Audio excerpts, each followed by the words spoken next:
Wow! Talong sisig! No! Sis, dito natin niluto. Dito na natin titikman. Yes!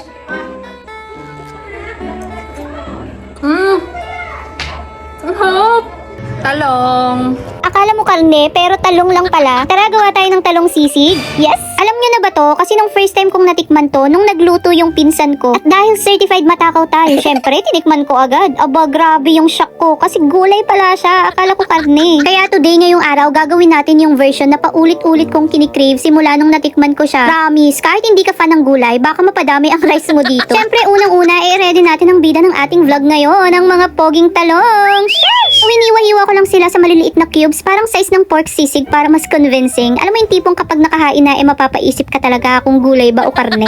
Andito na naman tayo sa sibuyas na to, no? Hindi ko alam kung nagluluto ba ako, may pinagdadaanan ba? So, nag-ready din pala tayo ng bawang, kalamansi, at syempre sili, kasi ang sisig na walang sili, parang love life na walang kilig. Char. Sa breading naman mga mima, wala tayong komplikadong measurements dito ha, kasi team tansya-tansya lang tayo ngayon. So, naghalo lang ako dyan ng cornstarch at isang pack ng crispy fry. Nilagyan ko lang ng garlic powder at paminta para mas bongga ang lasa. Kung mapapansin nyo, wala talaga ako eksaktong sukat kasi minsan sa kusina, ang sukatan natin ay bahala na si Batman. So, nagtabi lang ako ng kaunting dry ingredients para gawing wet mixture. Nilagyan ko lang ng itlog at konting tubig. Then, ito na ang favorite part ko. Ang coat sa wet ingredients, tapos balik sa dry ingredients. Parang beauty pageant lang. May first round, tapos may second round. Ganon. So, isa-isa lang nating binalot ang mga talong hanggang ready na silang sumabak sa main event. Main event? So, sa pan, mantika lang at i-fry na natin ang mga talongges natin. Talongges? Yung talong natin hanggang maging golden brown. At mga mima, dito pa lang, amoy ulam na ng kapitbahay. Charis. Yung tipong kahit wala pang seasoning, gusto mo nang papakin isa-isa. Ganon. Yung crispy sa labas at malambot sa loob. Ay, perfect combo! Pagkatapos ma-fry, set aside muna natin. Tapos sa parehong pan, naglagay tayo ng butter. At alam nyo naman, kapag butter ang usapan, automatic level up agad yan. Kapag okay na ang bawang, ibalik na natin ang fried talong sa pan. Mga mima, sa totoo lang, dito pa lang pwede na akong kumain eh. Pero, hoy, kalma mo. Tapos dito, ilagay na natin ang mga pampalasa. Yung sibuyas, sili, oyster sauce, kalamansi, paminta, at konting North seasoning. So, haluin lang natin hanggang magkaisa silang lahat, no? Yung tipong walang iwanan, family goes kumbaga.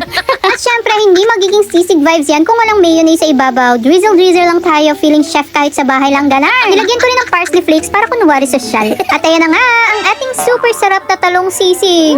Crispy, savory, maanghang. At higit sa lahat, hindi mo akalaing gulay lang ang kinakain mo. Ito yung perfect pang ulam, pulutan, movie night snack o pang dinner kasama ang pamilya.